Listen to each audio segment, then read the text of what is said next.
Hello friends, once again welcome to your channel study seminar. आज हम economic survey 2023 की बात करेंगे और देखेंगे कि क्या की पॉइंट्स थे जो हमारे एग्ज़ाम पर्सपेक्टिव से बहुत इंपॉर्टेंट हैं। तो without wasting time let's start. बस आपसे एक रिक्वेस्ट रहेगी हमारी कि हमारे चैनल को सब्सक्राइब कर दीजिएगा और वीडियो को लाइक कर दीजिएगा। चलिए बिना देरी किए शुरू करते हैं। जैसा कि आप अपनी स्क्रीन पे देख रहे हैं, आपको न्यूज़पेपर से कटिंग दिख रही है जिसमें लिखा हुआ है कि इस साल मतलब नेक्स्ट फाइनेंशियल ईयर 23-24 में हमारी ग्रोथ रेट कब से कम रहेगी। और पिछले जो कम जैसे मतलब जो हमारा पिछला 3 साल का रिकॉर्ड रहा है, मतलब 21-22, 22-23 और 23-24, ये तीनों फाइनेंशियल ईयर्स हुए। और इसमें जो हमारा आने वाला साल है, जब हम 1 फरवरी, आज जो तारीख पे मैं एक दिन लेट डाल रहा हूँ वीडियो, तो इस साल में जो न्यू फाइनेंशियल ईयर है इसमें हमारी ग्रोथ रेट पिछले साल के कंपैरिजन में कम ज़्यादा होगी। कितनी कम होगी? 0.5%। तो आगे देखेंगे क्या इसके मायने हैं, इसका क्या प्रभाव पड़ेगा हमारी जीडीपी पे। इसमें आगे आपको हम डीप एनालिसिस करके बताएंगे। बाकी चलिए आगे देखते हैं। सबसे बड़ा सवाल कि what is economic survey. Economic survey होता क्या है? तो पहले ये समझ लीजिए, एक इकोनॉमिक रिपोर्ट कार्ड है जिसे हम रिजल्ट कहते हैं। इकोनॉमिक रिजल्ट है पिछले साल का। बजट और इकोनॉमिक सर्वे में जो सबसे बड़ा डिफरेंस होता है, बजट आने वाले साल के बारे में बताता है कि हम आने वाले साल में क्या करेंगे, और इकोनॉमिक सर्वे बताता है कि जो हमारा साल बीत गया हमने इसमें क्या किया, हमने अपने पैसे को किस तरह इन्वेस्ट किया, क्या खर्च किया, क्या बचाया, कहाँ लगाया, किस तरह लगाया। मतलब पूरा इसके बारे में होता है कि क्या है। It is an economic report card. It provide detailed statistical data covering all aspects of economy. Economy के रिलेटेड मतलब आर्थिक संबंध पैसे संबंधित जितने काम हुए आपके देश में, मॉनेटरी वर्क्स, उन सब का इसके पास एकदम डिटेल्ड इन्फॉर्मेशन होती है। कौन बनाता है इसे? Chief economic adviser, chief of finance ministry. आगे बताएंगे टेबल इन। और कब निकाला जाता है? बजट सेशन में। जैसे हमारे भारत में 3 सेशन होते हैं, monsoon session, winter session, budget session. तो ये बजट सेशन में बजट के एक दिन पहले निकाला जाता है। मतलब अगर कल बजट, आज 1 तारीख, आज बजट पेश होगा तो ये 31 जनवरी को निकाला जाता है। एक्सेप्शंस क्या हैं कि कब नहीं निकाला जाएगा या कब थोड़ा देर में निकाला जाएगा। तो होता यूँ है, जिस साल इलेक्शंस होने होते हैं उस साल इकोनॉमिक सर्वे नहीं आता है। उस साल जो आएगी, जो सरकार आती है, इलेक्शन होने के बाद हो सकता है वही सरकार रहे या बदल जाए, जो नई सरकार आएगी वो फिर इकोनॉमिक सर्वे को पिछले साल का निकालेगी। और रिस्ट्रिक्शंस का जरूरी भी नहीं है कि क्या कहते हैं, इकोनॉमिक सर्वे हर साल निकाला ही जाए। बजट हर साल निकालना ज़रूरी है, कंपल्सन है ये। लेकिन इकोनॉमिक सर्वे के केस में कंपल्सन नहीं होता है। अगर चीफ इकोनॉमिक एडवाइज़र और फाइनेंस मिनिस्ट्री चाहती है निकालना, सरकार चाहती है निकालना, तो निकालेगी, नहीं चाहती है नहीं निकालेगी। That's all. तो आगे ये बताते हैं कि बजट और इकोनॉमिक सर्वे में डिफरेंस क्या होता है। तो ये रहा हमारा इकोनॉमिक सर्वे होता क्या है। जैसे कि एक एग्जांपल इसमें दे दिया है, उस एग्जांपल समझाने का प्रयास करते हैं। हमने अपने मम्मी पापा या अपने दादा दादी को देखा है कि वो एक डायरी लेते हैं, हर महीने उनकी इनकम आती है, फिर वो नोट डाउन करना शुरू करते हैं कि हमने यहाँ खर्च किया, दूध वाले को इतना दिया, सब्जी वाले को इतना दिया, पेपर वाले को इतना दिया, या हमने इतना बचाया, या मैंने उसको 10,000 रुपये खर्च दिया, कि इतना कर्ज दिया, इतना कर्ज लिया। मतलब हमने पूरा एक स्टैटिस्टिकल डेटा मेंटेन करते हैं हमारे मम्मी पापा। हम तो करते नहीं, हम तो भाई डिजिटल हो गए हैं। कोई नहीं, लेकिन करना सबको चाहिए। ये सेल्फ टेबुलेशन का एक बहुत अच्छा फॉर्म है, बहुत अच्छी चीज़ होती है।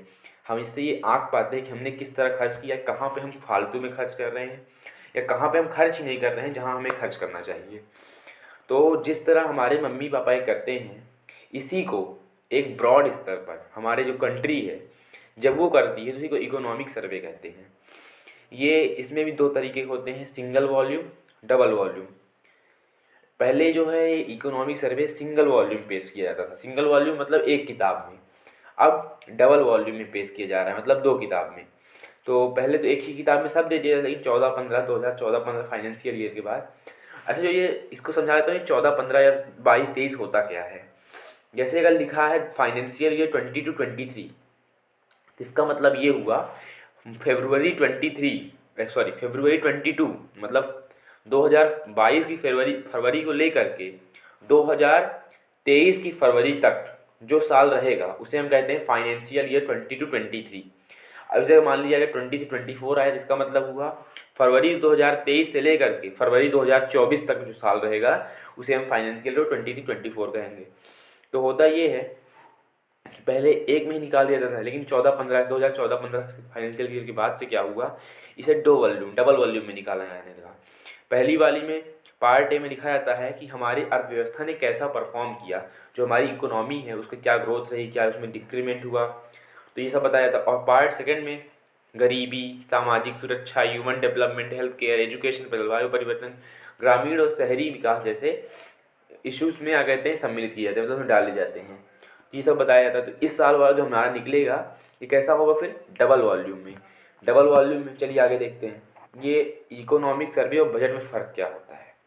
पहली बार इकोनॉमिक सर्वे कब निकाला गया था, फाइनेंशियल ईयर 1951 में, और बजट 26 नवंबर 1947 को पहली बार निकाला गया था। किसके साथ, कौन निकाला था इसे, R.K. शनमुखम शेट्टी। ये क्वेश्चन पूछा जाता है कि पहली बार यूनियन बजट किस आदमी के नेतृत्व में निकाला गया था, तो R.K. शनमुखम शेट्टी के द्वारा निकाला गया था। और उसके बाद फिर दूसरा 1964 से ये इकोनॉमिक सर्वे को बजट के एक दिन पहले से निकाला जाता है, और बजट को इकोनॉमिक सर्वे के एक दिन बाद, मतलब बात वही हुई चाहे उसे एक दिन पहले तो उसे घुमा कर ले दिया गया, कोई नहीं। The economic survey reviews the developments in the Indian economy over the past financial years, highlight the. इसका मतलब है कि इकोनॉमिक सर्वे ये उजागर करता है कि हम पिछले साल के ग्रोथ में या पिछले कुछ दशकों की ग्रोथ में या कुछ सालों की ग्रोथ में हमने कंपैरिजन में क्या ग्रोथ किया है या कहाँ पे हम डिक्रीज हुए हैं, कौन सा सेक्टर हमारा अच्छा कर गया, कौन सा सेक्टर हमारा ख़राब किया, या ओवरऑल इकोनॉमिक प्रोग्रेस क्या रही। मतलब हम अपने पास्ट से, इसे कह सकते हैं इकोनॉमिक सर्वे हमें ये बताता है कि जो हमने पास्ट में गलतियाँ की इकोनॉमिक सेक्टर में वो हम दोहराएं ना, इसे समझें और आगे अच्छा करने का प्रयास करें। और जो सबसे बड़ा इसमें दोनों फ़र्क रहता है, इकोनॉमिक सर्वे में कंपल्सन नहीं है, मतलब वैसे निकाला भी जा सकता है, सरकार चाहे निकाले चाहे ना निकाले, लेकिन बजट को सरकार को निकालना ही पड़ेगा। ठीक, तो ये कुछ इसमें बेसिक वो थे, डिफरेंसेस थे। बाकी बजट सेशन 31 जनवरी से 6 अप्रैल तक चल रहा है।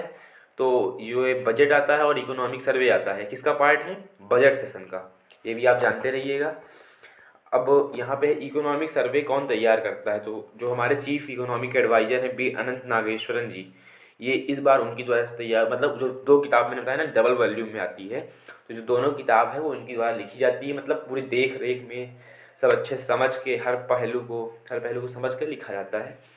इकोनॉमिक सर्वे ज़रूरी क्यों है, तो ये ज़रूरी इसलिए है क्योंकि हमारी अर्थव्यवस्था को डायरेक्ट करता है, समझाता है, ये बताने का प्रयास करता है कि हमें किस दिशा में और अच्छा काम करना चाहिए और और ऐसा कौन सेक्टर है जिसमें हमें मतलब नहीं भी थोड़ा करेंगे, उसका अगर हम प्रोग्रेस दूसरे सेक्टर को देंगे तो और अच्छा कर सकता है।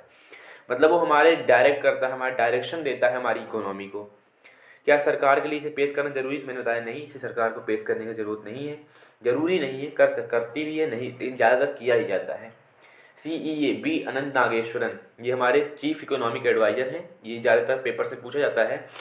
और जो बच्चे UPSC की तैयारी कर रहे हैं उनके लिए मस्ट है इन सब पॉइंट्स को याद करना, क्योंकि वो मेंस और प्रीलिम्स के पेपर्स में अगर हम पॉइंट वाइज लिखें आंसर्स को अपने, तो उसका दूसरा इम्पैक्ट पड़ता है एग्जामिनर पे। तो आप लोग प्रयास करिएगा, क्योंकि अब तो भाई इकोनॉमिक सर्वे पे ही क्लास चलनी है, ज़्यादा टीचर्स इसे कवर करने का प्रयास करेंगे, महीने भर भी इसमें जाना है। तो अगर आप इसी को इतना पढ़ लेंगे तो काफ़ी है आपके लिए, लेकिन आपकी इच्छा है तो आप कुछ भी कर सकते हैं। तो भारत की अर्थव्यवस्था इस दशक में शेष अवधि में बेहतर प्रदर्शन करने को तैयार है। मतलब इस दशक में, दशक कहा गया मतलब इस 10 साल में 2020 से 2030 तक, तो 2021 से 2030 तक, तो 3 साल तो बीत चुके हैं, 3 इकोनॉमिक ईयर्स। अब 7 साल में इनका कहना है कि आगे आने वाले 7 साल में हम अच्छा करेंगे। महामारी से उबरने की बात नहीं है, क्योंकि हम महामारी से पहले ही पूरी रिकवरी कर चुके हैं, उसकी वाली बात जाने दीजिए। और हमारी बैंक सेक्टर हमारे सब अच्छा कर रहे हैं।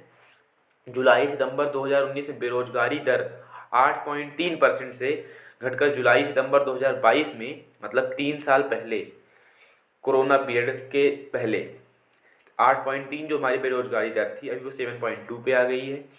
2022 में कृषि में निजी क्षेत्र में हिस्सेदारी पिछले 12 साल में सबसे अधिक रही है। शिक्षा पर खर्च बढ़ा है, जबकि स्वास्थ्य पर खर्च लगभग दोगुना हो गया है। फाइनेंशियल ईयर 22 में 8.4% के मुकाबले 2023 में सर्विस सेक्टर में 9.1% बढ़ने की उम्मीद है। भारत के पास करंट अकाउंट डिफिसिट CAD को फाइनेंस करने के लिए पर्याप्त फॉरेक्स रिजर्व है। मतलब करंट अकाउंट डिफिसिट होता है कि हमने किसी से कोई सामान ले लिया, अभी हमारे पास जैसे हमारी इच्छा नहीं उसे पैसा देने के लिए, लेकिन हमारे पास वो फॉरेक्स रिजर्व होना चाहिए, ताकि मान लीजिए कल को उन्होंने कह दिया हमें मेरा पैसा वापस करो, तो हम तुरंत उन्हें वापस कर दें। कई बार होता है ना कि भाई पैसा बाद लेना, अभी हमारे पास जो पैसा है इसे हम कहीं और इन्वेस्ट करना चाह रहे हैं, आपको भी ज़रूरत नहीं हो तो आप थोड़ा बाद में ले लीजिएगा, तो यही है। अब देखिए फाइनेंशियल ये कुछ रिपोर्ट कार्ड है जो ये बता रहा है कि हमने कैसा, जैसा कि आप देख सकते हैं कि 2016 में 8.2 था, फिर 17 में घटा 6.8, फिर और घटा, फिर और घटा, और 2021 में सबसे लोएस्ट था -7.3%। मतलब तब ग्रोथ नहीं हो रही थी, तब हमारे यहाँ कहते हैं इकोनॉमी गिर रही थी, डिक्रीज़ हो रही थी। उसके बाद 21-22 में अचानक से बहुत तेज़ बूस्टअप हुई और इसने पिछले 5-6 साल का रिकॉर्ड तोड़ के 8.7% पहुँची। फिर 22-23 में लगभग 7% रही है, और इस बार माना जा रहा है कि घट के फिर से 6.5% पे आ गई, मतलब फिर से घट रही है। तो इकोनॉमिक टाइम्स की IMF ने भी कहा है लगभग 6.8% रहेगी, तो मतलब हमारी इकोनॉमी घटी है।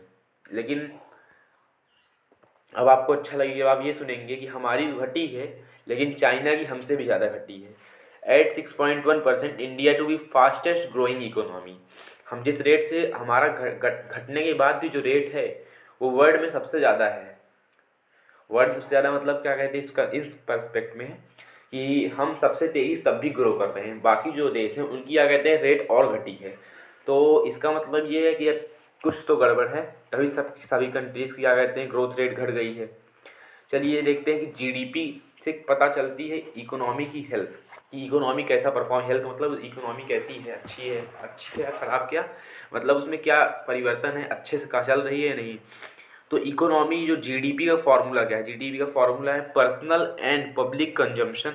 हमने क्या किया, हमने क्या ख़त्म किया, मतलब क्या खर्च किया, कहाँ पे यूज कंजम्पशन किया, government expenditures, public and private investment, सब इसमें ग्रॉस डेवलपमेंट प्रोडक्ट। इसका मतलब यही होता है कि हमारे देश में मॉनेटरी वर्क्स जितने होंगे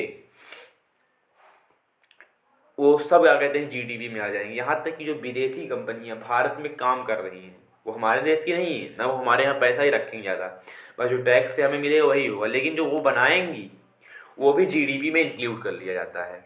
तो ये GDP निकालने का फॉर्मूला है, ये इन्फ्लेशन का रेट है।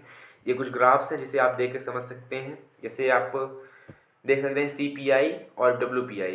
ये इन्फ्लेशन के दो वो तरीके होते हैं, इन्फ्लेशन की दो ब्रांचेस होती हैं जो ये बताती हैं कि सही क्या है और गलत क्या है।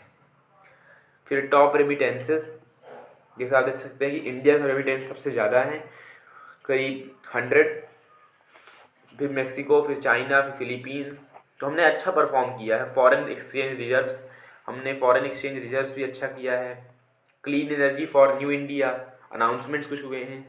बाकी तो बजट के सेशन भी आएगा, बजट भी आप देख सकते हैं। चलिए आप सब पढ़ लीजिएगा, वैसे मैं अपने टेलीग्राम ग्रुप स्टडी सेमिनार पर शेयर कर दूंगा, आप वहाँ से सब पढ़ सकते हैं। Economic survey 2023 PM Gati Shakti national logistics policy to support India's growth, economic growth. तीसरा था। थैंक्स फॉर वॉचिंग, मिलेंगे नेक्स्ट वीडियो में। Thank you.